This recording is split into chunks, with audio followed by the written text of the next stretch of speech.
Bonjour mes petits lions, cette vidéo est un peu spéciale parce que ça fait sans rire plus de 10 ans que je l'ai en tête, et si je ne l'ai jamais faite avant, c'est parce que je me disais que ça n'intéresserait personne.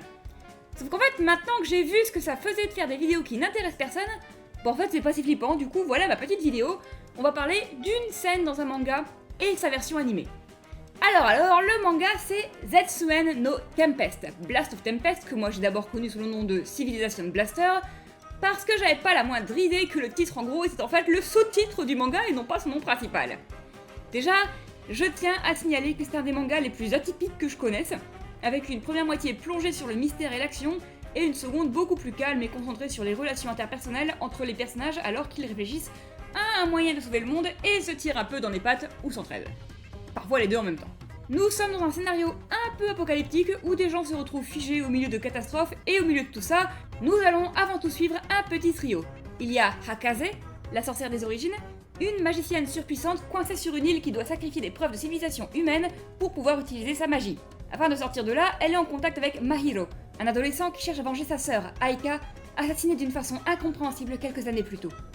Dans sa quête, il part retrouver son ami, Yoshino, qui décide de le suivre à première vue par loyauté, sauf qu'il s'avère bien vite qu'en fait, Yoshino est extrêmement fucked up, et je dis ça avec amour, car en réalité, Yoshino est quelqu'un qui, depuis des années, porte le deuil d'Aika, la sœur de Mahiro donc, qui était sa copine. Ils sortaient ensemble en secret, d'ailleurs le reste du monde était persuadé qu'ils se détestaient, mais le résultat, c'est qu'il n'a donc même jamais eu l'occasion de la pleurer, et toujours autant sous le choc de sa mort qu'à l'époque, et qu'il espère peut-être un peu la revoir, ou au moins empêcher cette histoire de s'achever en tragédie, même si ça fait aussi de lui le plus froid de nos protagonistes, tout comme le plus optimiste et complexe, et en fait soyons honnêtes, pour moi c'est le personnage qui fait le scénario. L'adaptation animée de Zetsuen no Tempest a majoritairement suivi le scénario du manga, mais n'a pu s'empêcher d'ajouter plein de trucs, et de faire des modifications qui en toute honnêteté rendent surtout l'animé beaucoup plus classique que ne l'était le manga avec son changement de genre en plein milieu.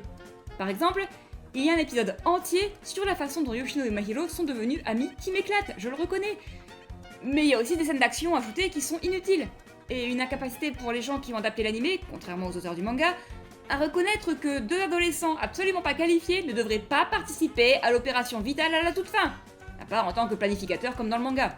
Ah bah non, voyons, on peut pas avoir deux des protagonistes sur la touche pour le dénouement.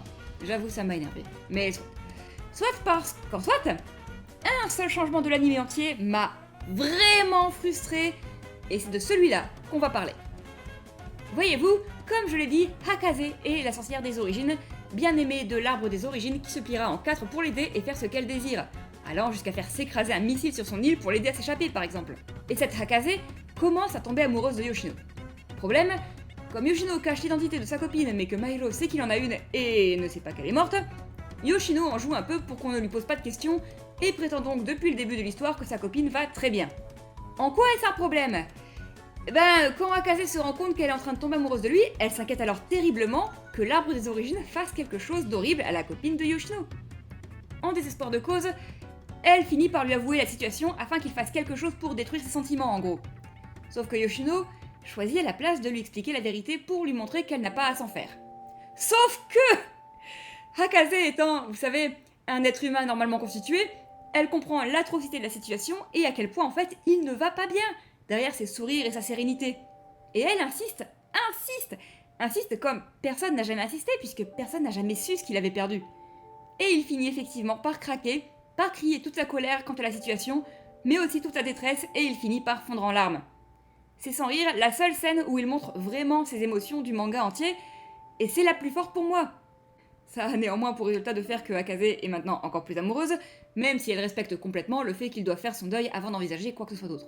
Sauf qu'en se rendant compte des sentiments de Hakaze, le reste de leur petite équipe, qui ne fait pas trop confiance à Yoshino et n'aime pas l'influence qu'il a sur Hakaze, décide de déterminer l'identité de la dite copine afin de pouvoir faire pression sur lui.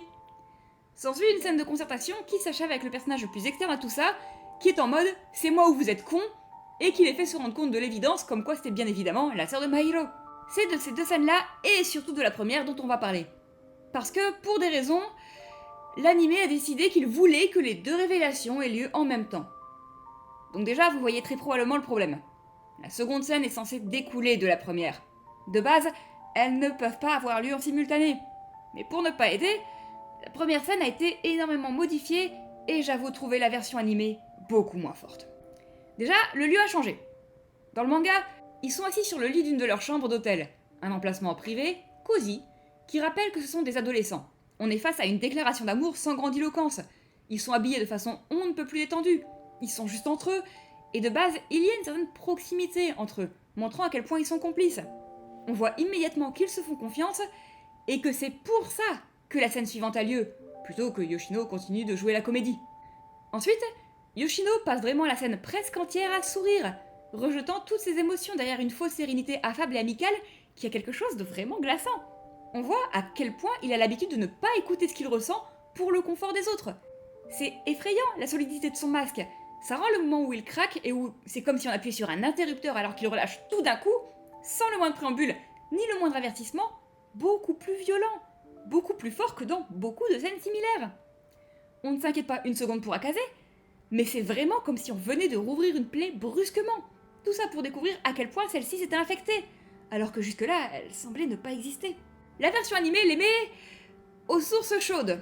Donc un lieu beaucoup plus public, où ils sont dans des tenues beaucoup plus raides et moins personnelles, s'ajoute une sorte de formalité à leur relation qu'il n'y avait pas du tout dans la version de base, sans oublier la distance entre eux. On constate aussi une différence au niveau de sa réaction à l'interrogatoire de Akaze. Lorsqu'elle lui pose la question « Étais-tu heureux ?»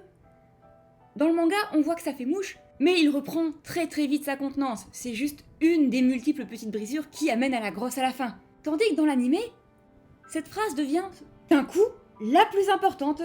Le masque de Yoshino commence à se briser, là. Il nous fait les yeux vides et se met à parler en monotone pendant un certain temps avant d'avoir son craquage et son pétage de câble. Je n'ai jamais compris cet ajout. Je suis pourtant une grande fan de ce trope pour montrer qu'un personnage est en train de se briser, mais là, la brusquerie de la scène du manga était pour moi une grande partie de sa force. Je suis presque sûre qu'ils l'ont juste ajouté pour une histoire de rythme, tout comme la distance, le monotone, tout le reste, et du coup que ça a été ajouté pour permettre ce parallèle entre les deux scènes, qui sinon n'ont pas du tout le même rythme. Sauf que ce parallèle n'était pas là dans le manga de base pour une raison. Donc, ils ont rendu la meilleure scène du manga moins bien, sans bonne raison. En soi, c'est même pas que je ne vous conseille pas l'animé, hein. Je préfère le manga sur à peu près tous les points, y compris d'ailleurs son tome 10, qui nous montre l'avenir de chaque personnage après la fin de l'histoire et qui n'existe pas en version animée. Mais l'animé, comme je l'ai dit, suit à peu de choses près l'histoire du manga. Il se contente d'ajouter et modifier des trucs qui le rendaient beaucoup plus classique, peut-être est-ce pour attirer le public, j'en sais rien. Il y a aussi une scène, lors du premier grand conflit du scénario avec Samon, qui est infiniment moins insupportable quand on n'a pas le son, et lui qui n'arrête pas de claquer sa putain d'épée par terre, mais ça passe. Et c'est un peu là que s'arrêtent mes râlages. C'est pas si souvent que ça que je râle, et c'est pas non plus la première fois que je viens rager sur un truc que j'ai pas aimé dans une adaptation de manga. Donc au point où j'en suis, j'avais vraiment aucune raison de ne pas faire cette vidéo. Sur ces mots, j'espère qu'elle vous a plu, même si elle était très random, et je vous souhaite une excellente journée. N'oubliez pas que mes vidéos sont disponibles en avance sur Patreon. D'ailleurs, merci à Megan, Liuo et Hook de la Nuit Noire de me soutenir, et à bientôt les petits lions.